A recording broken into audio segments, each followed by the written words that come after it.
Myofascial release for the hamstrings.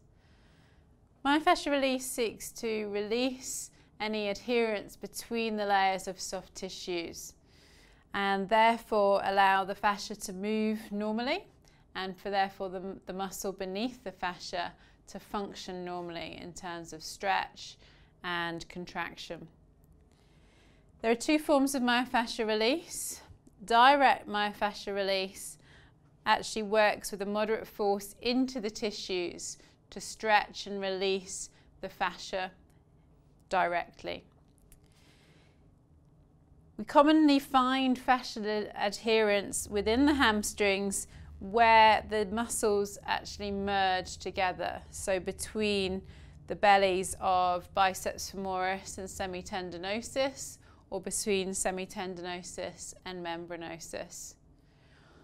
We would know if there was fascial adherence there if we felt crepitus or some crackling in the superficial tissue above the muscle belly. If we felt that adherence, we could use a direct myofascial technique. So if we felt adherence between the biceps femoris and the semitendinosus muscle, we could directly get into that adherence with reinforced thumbs, sinking until we felt that restriction and actually working directly into that tightness or adherence with pressure on a moderate force.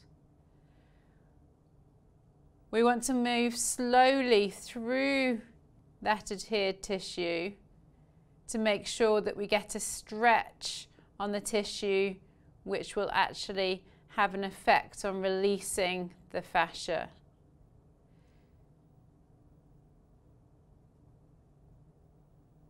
This may well be slightly painful to the patient, but we would encourage them that we were trying to actually release adhered tissue and that it would actually get better as that tissue released.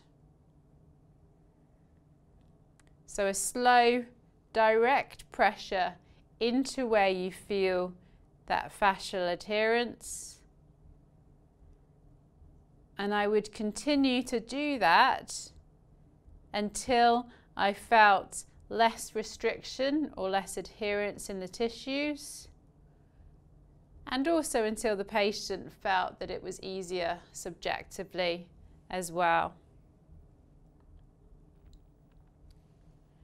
The other type of myofascial release that we could do on the hamstrings would be indirect myofascial release. For that, we're looking at getting a real stretch on the fascia to encourage it to release, using very much an indirect force, so getting movement of the muscle to actually free the fascia. So for an indirect myofascial release for the hamstrings, I would put a gentle stretch or tension on the fascial tissues, so just on the superficial tissues where I felt that adherence, with the muscle in a shortened position. So for the hamstrings, that would be bending the knee.